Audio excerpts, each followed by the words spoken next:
và hiện bạn mua siêu thực không nấu phum cái gìស្មីឃុំតាំងសាស្រុកក្នុងស្រួយខេត្តកំពង់ស្ពឺខ្ញុំបានសូមធ្វើការនិយាយអំពីអាការៈ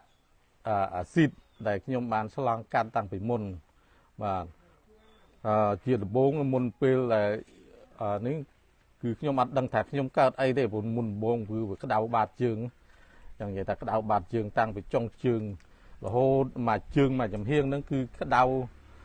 ដល់ទៅពេលខ្ញុំទៅប្រើប្រាស់ថ្នាំពេទ្យទៅហូតទៅណាហូតទៅណីនិយាយរួមតែទៅហូតស្អាងព្រែកតូចបាទខ្ញុំទៅហូតស្អាងព្រែកតូចហ្នឹងទៅគ្រូខ្មែរគ្រូអីគេហ្នឹងក៏អត់នៅតែអត់បាត់យើងប្រើថ្នាំពេទ្យក៏នៅតែអត់បាត់ជាពិសេសពេលយើងបាត់ជើងដងវេទនាមិនចង់និយាយថាយើងកម្រើកក៏កម្រើកអត់រួចដែរមានតែប្អូនថ្លៃហ្នឹងក៏ជួយគ្រាជួយ3ហ្នឹង3ចូលបន្ទប់ទឹកមកហ្នឹងបាទហើយចុងក្រោយមកយើងបានឮតាមរយៈពណ៌ Facebook ហ្នឹងឮ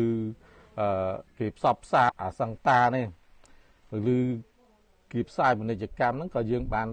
ទិញសាកល្បងមើលសាកល្បងមុនបងអត់ជឿទេប៉ុន្តែចេះតែលេបទៅប៉ុន្តែដល់ពេលយើងលេបទៅអស់តែមក2 3កំប៉ុងទៅឃើញថាអាការៈរបស់យើងនឹងបានធូរស្បើយបាទគឺស្បើយគឺចាប់តាំងពីនឹងមកទល់ឥឡូវហ្នឹងគឺយើងជាដាច់ចង់និយាយថាជាដាច់ 100% ហើយបាទហើយ